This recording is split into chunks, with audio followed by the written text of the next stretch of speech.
Abhimanyu sir, ಈ ಒಂದು ಪಾತ್ರಕ್ಕೆ ನಿಮ್ಮ ಪ್ರಿಪರೇಷನ್ ಹೇಗಿತ್ತು? ಯಾಕಂದ್ರೆ ಇದು ಒಬ್ಬ ಪೇಂಟರ್ ಮತ್ತೆ ಲವರ್ ಬಾಯ್, ಫೈಟ್ಸ್, ಆಕ್ಷನ್. ಈಗ ನಿಮ್ಮ ಬಾಜಿ ಆಗ್ಬೋದು, 12 AM ಆಗ್ಬೋದು, ಹಳೆ ಸಿನಿಮಾಗಳೆಲ್ಲ ನೋಡ್ತಾ ಬಂದ್ರೆ ಅದಕ್ಕಿಂತ ಬಹಳ ವಿಭಿನ್ನವಾದ ಪಾತ್ರ ನೀವು ಇದ್ರಲ್ಲಿ ಮಾಡಿರುವಂತದ್ದು.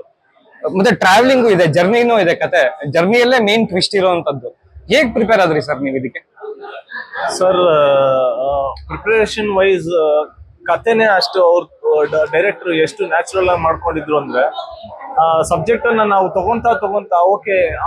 ಯಾಕಂದ್ರೆ ನಾವು ಸುತ್ತಮುತ್ತಲ ನಾವು ನೋಡಿರ್ತೀವಲ್ಲ ಸರ್, ಇವಾಗ ಅಭಿನೇತರಂಗ ನಾನು ಮಾಡಿದಾಗ ನಮ್ಗೂ ಎಕ್ಸರ್ಸೈಸೇ ಅದಾಗಿರುತ್ತೆ. ಅಂದ್ರೆ ಸುಮ್ನೆ ಮಾರ್ಕೆಟ್ಗೆ ಹೋಗಿ, ಸುಮ್ನೆ ಬಸ್ ಸ್ಟ್ಯಾಂಡ್ಗೆ ಹೋಗಿ ನೋಡಿ ಜನನ್ನ, ಯಾರನ್ನಾರು ಒಂದು ಕ್ಯಾರೆಕ್ಟರ್ನ ಇಮ್ಯಾಜಿನ್ ಮಾಡ್ಕೊಂಡು ಅವ್ರನ್ನ ನೋಡ್ಕೊಂಡು ಅವರ ಹಾವ ಭಾವ ಇದನ್ನೆಲ್ಲ ಮಾಡ್ಕೊಂಡು ಬಂದು ಕ್ಲಾಸಲ್ಲಿ ಆಕ್ಟ್ ಮಾಡ್ಬೇಕಾಗುತ್ತೆ.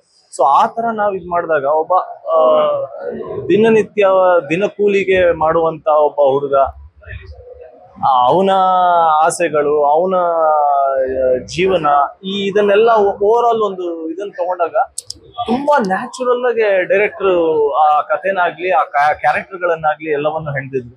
ಸೊ ಅದು ನಮಗೆ ಸ್ವಲ್ಪ ಜಾಸ್ತಿ ಸಪೋರ್ಟಿವ್ ಆಗಿತ್ತು. ತುಂಬಾ ನ್ಯಾಚುರಲ್ ಆಗಿ ಶೂಟ್ ವೈಸು ಸರ್ ಹಂಗೆ ಮಾಡಿದ್ದಾರೆ.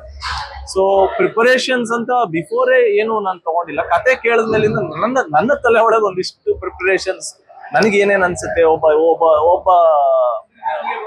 ಯೂತ್ ಇದ್ರೆ, ಅವನು ದಿನಕೂಲಿ ಕೆಲಸದವನಾಗಿದ್ರೆ ಹೇಗೆ ಇದ್ ಮಾಡ್ತಾನೆ, ಅದನ್ನ ನಾನೊಂದು ಇಮ್ಯಾಜಿನೇಷನ್ ಮಾಡ್ಕೊಂಡು ಮಾಡಿದ್ದು. ಥಿಯೇಟರ್ ಇಂದ ಆಚೆ ಬರ್ತಿರ್ಬೇಕಾದ್ರೆ ಕಾಶಿ ಸರ್ ಫ್ಯಾನ್ಸ್ ಆಗ್ಬೋದು, ನಿಮ್ಮ ಫ್ಯಾನ್ಸ್ ಆಗ್ಬೋದು, ಅದೇ ಹೇಳ್ತಾ ಇದ್ರು. ಯಾಕಂದ್ರೆ ಈ ಕಥೆಯಲ್ಲಿ, ಈ ಸಿನಿಮಾದಲ್ಲಿ ಬೆರಳೆಣಿಕೆ ಅಷ್ಟು ಪಾತ್ರ, ಜಾಸ್ತಿ ಪಾತ್ರಗಳಿಲ್ಲ. ಬಟ್ ಎಲ್ಲಾ ಪಾತ್ರಗಳು ಅಷ್ಟೇ ಎಫೆಕ್ಟಿವ್ ಆಗಿ ತುಂಬಾ ಚೆನ್ನಾಗಿ ನಿರ್ವಹಿಸಿದ್ದಾರೆ. ಅದ್ರಲ್ಲೂ ನೀವು ಇಡೀ ಸಿನಿಮಾನ ನಿಮ್ಮ ಹೆಗಲ ಮೇಲೆ ಹಾಕೊಂಡು ಕ್ಯಾರಿ ಓವರ್ ಮಾಡಿದೀರಾ ನೀವು. ನಿಮ್ಮ ಪರ್ಫಾರ್ಮೆನ್ಸ್, ಇದು ಇಮೋಷನ್ಸ್, ಲವ್ ಆಗ್ಬೋದು, ಆಕ್ಷನ್ ಆಗ್ಬೋದು, ಇಮೋಷನ್ಸ್ ಆಗ್ಬೋದು. ಇವತ್ತಿಗೆ ಕಾಶಿ ಸರ್ ಫ್ಯಾನ್ಸ್ಗೆಲ್ಲ ಒಂದು ಖುಷಿಯ ದಿನ, ನೆಕ್ಸ್ಟ್ ಅಪ್ಕಮಿಂಗ್ ಸ್ಟಾರ್ ಅಂತ ಹೇಳಿ. Thank you sir. ನೋಡಿ, ನಿಮ್ಮ ಬಾಯಿಗಳಲ್ಲಿ ಅಂಡ್ ಆಡಿಯನ್ಸ್ ನ ಬಾಯಿಗಳಲ್ಲಿ ಈ ಮಾತುಗಳು, ಈ ಶಿಲ್ಲೆ, ಈ ಪ್ರೋತ್ಸಾಹ, ಈ ಪ್ರೀತಿ ಕೇಳೋದಕ್ಕೆ ನಾವು ಲಾಸ್ಟ್ ಒಂದೂವರೆ ವರ್ಷದಿಂದ ನಮ್ಮ ಎಲ್ಲಾ ಪರಿಶ್ರಮನ ಹಾಕಿ ಈ ಸಿನಿಮಾನ ಮಾಡೋದು.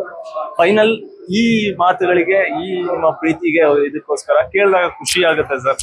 ಅಂಡ್ ರೆಸ್ಪಾನ್ಸಿಬಿಲಿಟಿ ಇನ್ನೊಂದು ಚೂರು ಜಾಸ್ತಿ ಆಗುತ್ತೆ. ಎಸ್, ಇನ್ನೂ ನಾನು ನಿಮ್ಮನ್ನ ರಂಜಿಸ್ಬೇಕು, ಇನ್ನೂ ಚೆನ್ನಾಗಿ ಮಾಡಬೇಕು, ಇನ್ನೂ ಎಫರ್ಟ್ ಹಾಕ್ಬೇಕು ಅಂತ.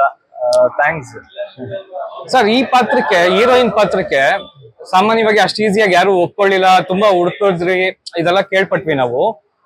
ಅಷ್ಟು ಈಸಿಯಾಗಿ ಯಾರು ಒಪ್ಲಿಲ್ಲ ಇಲ್ಲಿ ಅಂತ. ನೀವು ಮತ್ತೆ ಡೈರೆಕ್ಟರ್ ಅದ್ರ ಹಿಂದಿಗಡೆ ಇರೋ ಸ್ಟ್ರಗಲ್ ಏನ್ ಸರ್? ಹೆಂಗೆ ಕೊನೆಗೆ ಹೆಂಗಾಯ್ತು ಹೀರೋಯಿನ್? ಸರ್, ಅದು ಎಂಟೈರ್ಲಿ ಡೈರೆಕ್ಟರ್ಗೆ ಅಂಡ್ ಪ್ರೊಡ್ಯೂಸರ್ಗೆ ಸಲ್ಬೇಕು. ಯಾಕಂದ್ರೆ ಟೀಮು ಟೈಟಲ್ ಲಾಂಚ್ ಮಾಡಿ ಕ್ಯಾರೆಕ್ಟರ್ಗಳನ್ನ ಸೆಲೆಕ್ಟ್ ಆದ್ಮೇಲೆ ಬಂದಂತವ್ನು ನಾನು. ಸೊ ನನಗೆ ಅವರ ಸ್ಟ್ರಗಲ್ ಅಷ್ಟು ಇದು ಗೊತ್ತಿಲ್ಲ, ಬಟ್ ಕೇಳಿದ್ದೀನಿ. ನಾನು ಅವ್ರ ಜೊತೆ ಅದಲ್ಲಿ ಪಾರ್ಟ್ ಆಗಿರ್ಲಿಲ್ಲ ಅನ್ನೋದು ಬಿಟ್ರೆ ಎಷ್ಟು ಕಷ್ಟ ಆಯ್ತು ಅನ್ನೋದು ಕೇಳಿದ್ದೀನಿ. ಎವ್ರಿ ಡೈರೆಕ್ಟರ್ ಆಗವಂತ ಇದು ಸರ್. ಯಾಕಂದ್ರೆ ಒಂದಿಷ್ಟು ಜನಕ್ಕೆ ಆ ಕ್ಯಾರೆಕ್ಟರ್ ಇದಲ್ಲ ಅಂತ ಅನ್ಸ್ಬೋದು, ಇಲ್ಲ ನನ್ಗೆ ಇದಕ್ಕೆ ಆಗೋದಿಲ್ಲ ಅಂತ ಅನ್ಸ್ಬೋದು.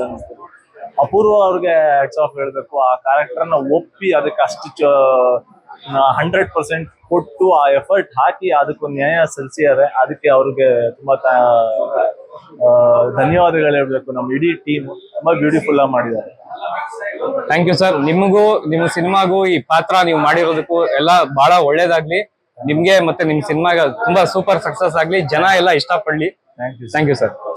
ನಾನು ನಿಮ್ಮ Abhimanyu Kashinath. People Pictures YouTube channel ಎಲ್ಲರೂ ಲೈಕ್ ಮಾಡಿ, ಶೇರ್ ಮಾಡಿ ಹಾಗೂ ಸಬ್ಸ್ಕ್ರೈಬ್ ಮಾಡಿ. Thank you.